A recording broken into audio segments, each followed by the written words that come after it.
Expectation, এটা রাখা যাবে না। সেটা তোমার সন্তান পর্যন্ত না। আর যাদেরকে ঘিরে সব সময় বিগত ঝামেলাগুলো তৈরি হয়, সেটা হতে পারে হাজবেন্ড, হতে পারে বয়ফ্রেন্ড বা মনের মানুষ, পছন্দের মানুষ, এক্সপেকটেশন রাখা যাবে না। সম্প্রতি একটি অনুষ্ঠানে উপস্থিত হয়ে ডালিউড কুইন খ্যাত অভিনেত্রী অপবিশ্বাস বলেন, কারো প্রতি এক্সপেকটেশন রাখা যাবে না। এক্সপেকটেশন রাখলে জীবনের সবচেয়ে বড় ধোকাটা খেতে হবে। যে কোনো মানুষ যে কোনো সময় ছুঁড়ে ফেলে দিতে পারে, তাই কারো প্রতি এক্সপেকটেশন রাখা ঠিক হবে না। তিনি আরো বলেন, আমি আমার জীবনে সাকিবের প্রতি অনেক বেশি এক্সপেকটেশন রেখেছিলাম। যেহেতু সে আমার স্বামী, আমার সন্তানের বাবা, তার প্রতি এক্সপেকটেশন থাকাটাই তো আমার স্বাভাবিক বিষয়। কিন্তু সাকিব আমার এক্সপেকটেশনের কোনো গুরুত্বই দেয়নি। যতদিন তার ইচ্ছে হয়েছে আমাকে ব্যবহার করেছে, ব্যবহার করা শেষ করে সে আমাকে ছুঁড়ে ফেলে দিয়েছে। একবারও আমার কিংবা আমার ছেলের কথা চিন্তা করেনি। আমি অনেক বেশি কষ্ট পেয়েছি, অনেক বেশি দুঃখ পেয়েছি, সবকিছু নীরবে সহ্য করে গেছি।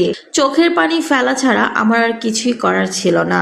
সাকিব প্রতিবার আমাকে ডেকেছে, আমি গিয়েছি সরল মনে। আমি ভেবেছি তার সব কথা শুনলে, তার কথা মতো চললে হয়তো আবার সংসারটা বেঁচে যাবে।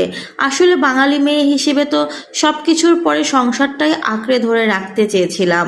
কিন্তু সাকিব বারবারই আমাকে শুধু ইউজ করেছে, আমাকে ইউজ করে ছুঁড়ে ফেলে দিয়েছে।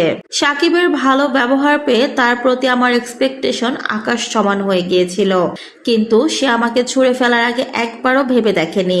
আমার তো বাবা নেই, মা নেই, কেউ নেই। আমি কাকে পাশে পাবো? দুঃখের দিনে চোখের পানি ফেলার জন্য একটা বিশ্বস্ত কাঁধের দরকার হয়, মায়ের আঁচলের দরকার হয়, যার কোনোটাই আমার জীবনে নেই। সাকিব সবকিছুই জানতো, সবকিছু জেনে শুনে বুঝেই সাকিব আমাকে এভাবে ছুঁড়ে ফেলে দিয়েছে। এত বেশি কষ্ট রাখার মতো আসলে আমার জায়গা নেই।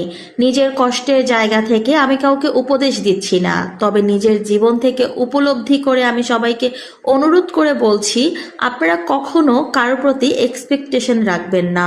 কারণ একটা মানুষ যে কোনো সময় আপনাকে ছুঁড়ে ফেলে দিতে পারে। তাই যদি আপনার এক্সপেকটেশন আকাশ সমান হয়, তাহলে দিন শেষে আমার মতোই দুঃখ পেতে হবে, কষ্ট পেতে হবে, নীরবে চোখের পানি ফেলতে হবে।